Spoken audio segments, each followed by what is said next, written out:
How I converted local extension to smart. Hey Siri, turn on TV. Okay, done.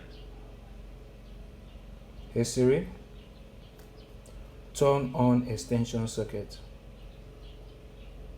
Okay, done. Okay, I'm not really a good narrator, so these are just the materials I used. Irregular electrician would know this is a 3x3 box, and I had to drill the box so I can literally distribute the wires amicably. I screwed the patches to wooden floor. Actually, it's not a wooden floor; it's plastic, but it's called wooden floor.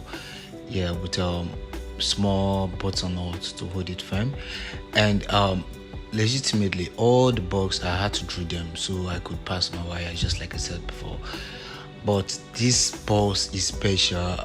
This is where the TV is, so I literally need to introduce a head, so I'll keep it for now. So I drew where my wire inlet will be, and I passed them, but the head I had to return it because I have the TV are very fragile, so you can't joke with their heads. So I need to make sure that it's firm and done appropriately. I connected the head to the butter nuts this time around.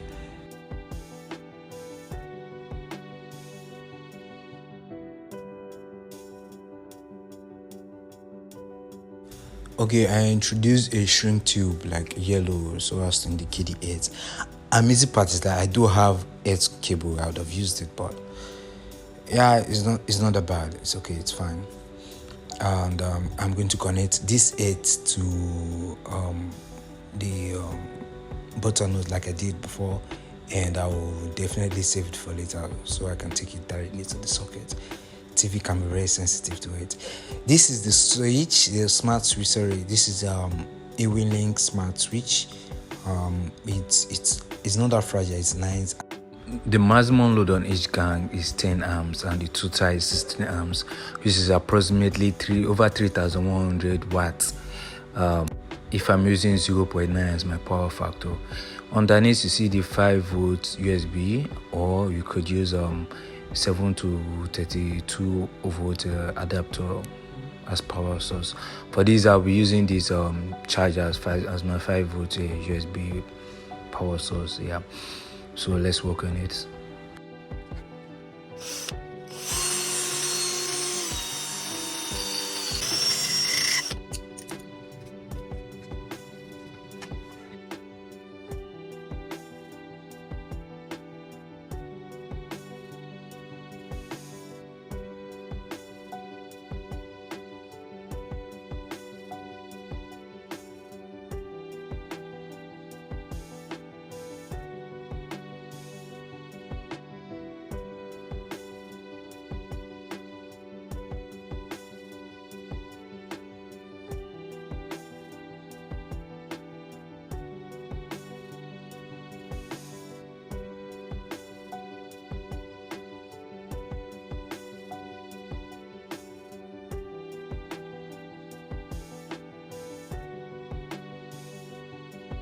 Okay, this is the connection so far. This is my incoming.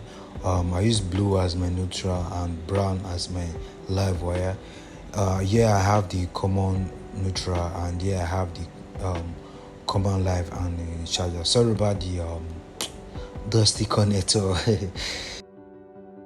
This is my relay, and this is my common channel 1, channel 2, channel 3, and the last one I'm using it as my light.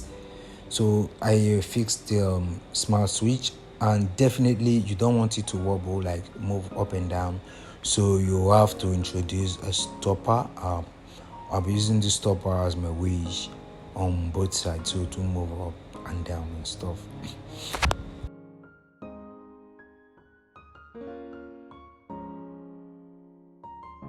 Connecting the socket is the easy part. Like a regular electrician should know how to connect. You should know how to connect a socket. Remember this my head. Yeah, I'm using this head because like I said, this is a TV, so TV can be very sensitive to lightning. So yeah, I'm using it.